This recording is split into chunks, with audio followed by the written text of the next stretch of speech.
Last month, I sat in a cafe in Rishikesh watching people rush past me. Yoga mats on shoulders, some had matcha in their hands, chasing something. Some were chasing enlightenment, and some were chasing abs. I sat there with a hot coffee gone cold, wondering, what am I chasing? It's funny how we can spend our whole lives moving from one goal to another, from one job to another, from one version of ourselves to another, without stopping to ask, what do I actually want? You know? And sometimes when you finally pause and ask this question, the silence that follows is terrifying. Welcome to Off the Mat with Ani. And I know it's been a very long time since I made any podcasts or saw you guys on Off the Mat with Anii. Nevertheless, here I am. And today we are going to talk about that one question. The question that keeps circling back when the noise fades. How do you figure out what you really want? It's not that simple. I get it. I've been there. It's not that simple. So I have divided it in different parts to understand it better in a more relatable way. Okay.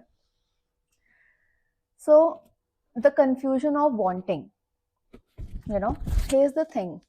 Most of us are brilliant at knowing what we don't want. We don't want that draining job. We don't want that toxic relationship. We don't want to feel lost or behind. But when I ask people, and sometimes when I ask myself, okay, then what do you really want?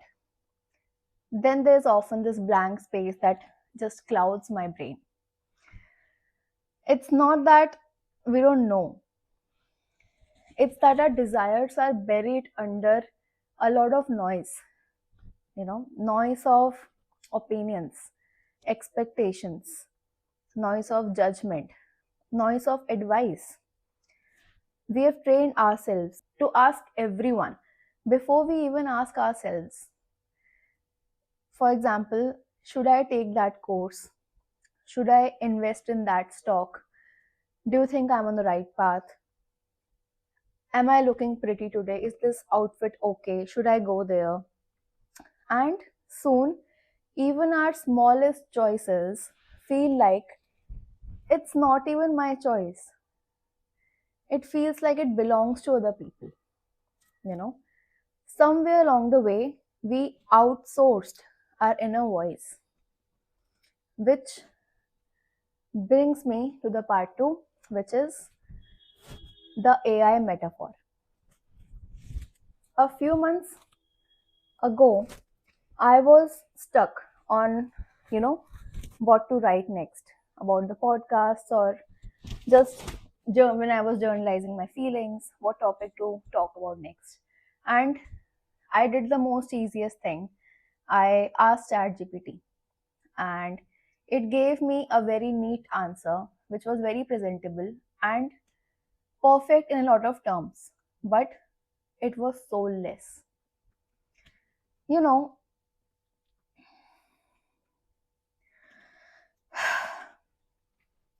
it reminded me of something important. Machines can process everything except passion or desire. It's a beautiful thing that we humans have, the passion, the fire, the hunger, the desire that is not that easily fed. The compass that you've been ignoring. Sure, AI can replicate intelligence, but they can't replicate the hunger that you feel. So when you ask, what do I really want? What you're really asking is, what's my hunger trying to tell me? Coming to the third segment of this podcast, why it's hard to know what we really want. There's a reason this question is hard. Because the real wanting, the kind that comes from your gut, is very messy. It doesn't sound like a 5 year plan. It sounds like an itch, a whisper, and uncomfortable truth. Psychologists say most people can't name what they want because they've never been taught how to feel desire without judgment. We are conditioned to chase what's logical, safe, and society approved. But the deeper work of life and yoga is learning to hear what's underneath logic, to sense, to decide, to sense, not decide, to feel, not fix. So, how do you begin? Step 1, quiet the static. Start small, sit down, close your eyes, breathe in and breathe out. Don't try to find the answer. Just notice what rises when you stop looking. Maybe it's a craving for freedom. Maybe it's rest. Or maybe it's creation. Whatever it is, that's your starting point. Step 2, use contrast. Think of this like figuring out what you want by first noticing what you don't want. Grab a notebook and write down the things that exhaust you, that drain you, that annoys you, that just feels off. Then flip them. For example, if you write, I don't want to feel stuck. Instead, write, I want to feel free and open. If you write, I'm tired of pretending to be confident. Flip it and write, I want to feel real and really grounded to, who I am. I want to be myself. It's funny how we often, it's funny how often our clarity shows up when we look in the opposite of what's bothering us. And honestly, this is exactly how I figured out that I want to leave my corporate marketing job of 6.5 or 7 years and pursue yoga full time. I didn't wake up one morning and, with a 5 year perfect plan. I just noticed how I felt every day when I got back home. The constant pressure, the tiredness that didn't go away with sleep, with endless talks with my friends, even vacations. The sense that I was performing a version of myself that was not the real me. When I flipped those feelings, the answers came. I don't want to feel drained every day. Became, I want to feel energized in the work that I do. I don't want to keep chasing deadlines that don't light me up. Became, I want to create something of my own that is meaningful and healing. And yoga was that one thing that matched all those feelings. And it's different. It might be painting for you. It might be dancing for you. It might be playing tennis for you. It could be anything, completely dependent on person to person. But for me, it was yoga. So that's the power of contrast. It helps you see what's been right in front of you. Step 3, track what feels alive. Notice the moments when you lose the track of time. Playing tennis, cooking your favorite dish, dancing, solving a problem, taking photographs, and even painting.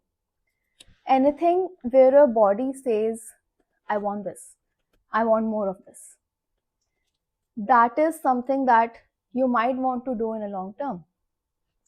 Step 4, experiment without pressure.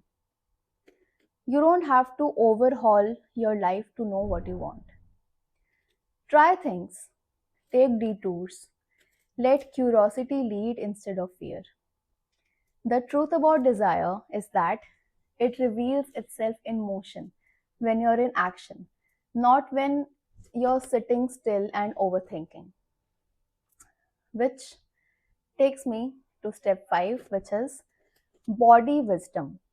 When I teach yoga, I often remind my students that your body always knows before your mind even does. So when you think of something you want, a dream, a change, a risk, pay attention to your body. Do your shoulders drop? Does your breath deepen? Or do you feel constriction, tension, and anxiety? Your body is not the obstacle, it's the compass.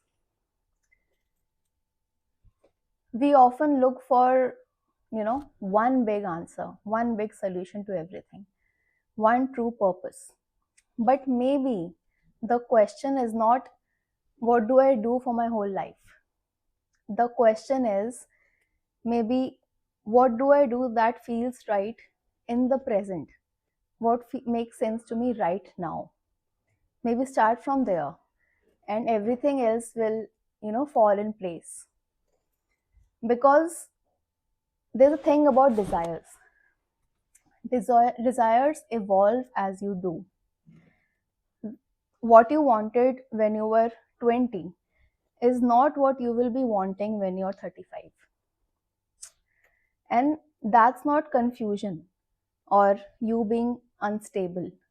That is growth. That is you just growing as a person.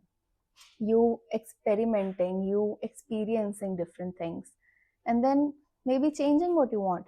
That feels right in that present moment.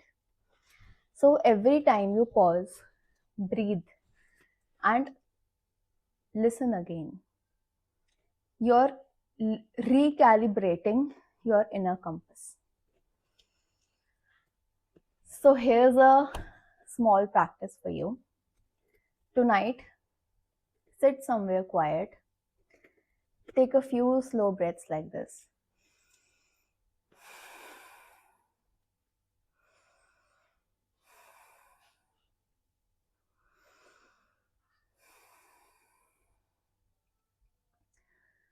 And ask yourself, if nothing else mattered, no expectations, no fear, what would I want to move towards to?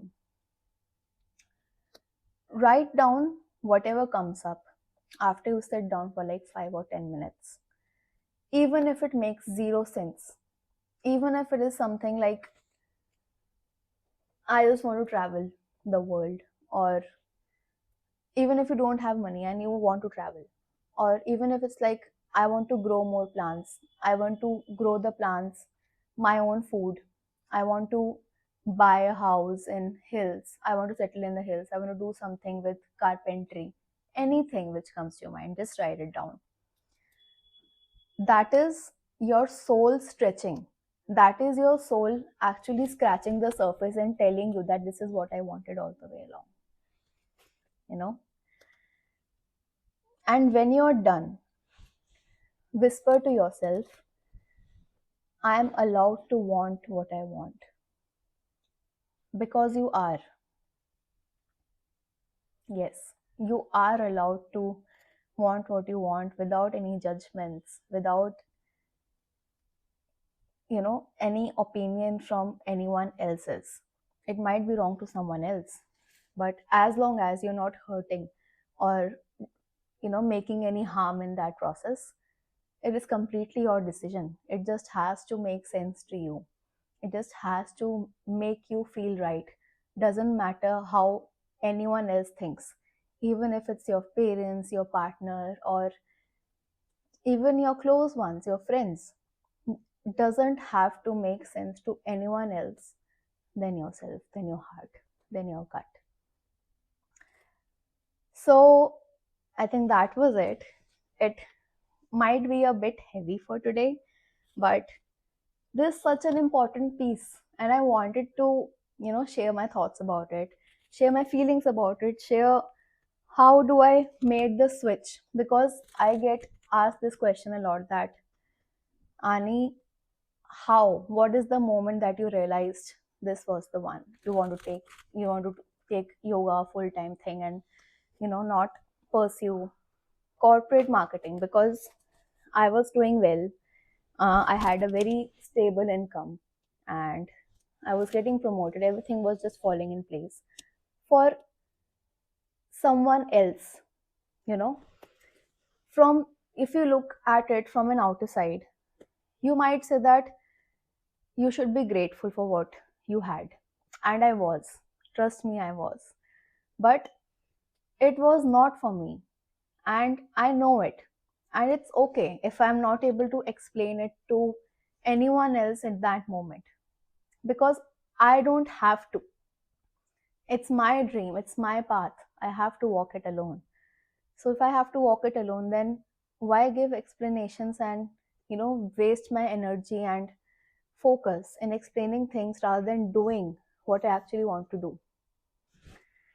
So I hope this whole conversation made some sense, and it evoked something in you and helped you clear some of the paths if you have been um, in the same struggles in the past few days. And if it did, please let me know in the comments. I'll be very eager to know that it helped someone. That was it, and I promise I'll make more of these podcasts. I'll see you in the next video. Namaste. This is Off the Mat with Ani, signing off for today. Bye.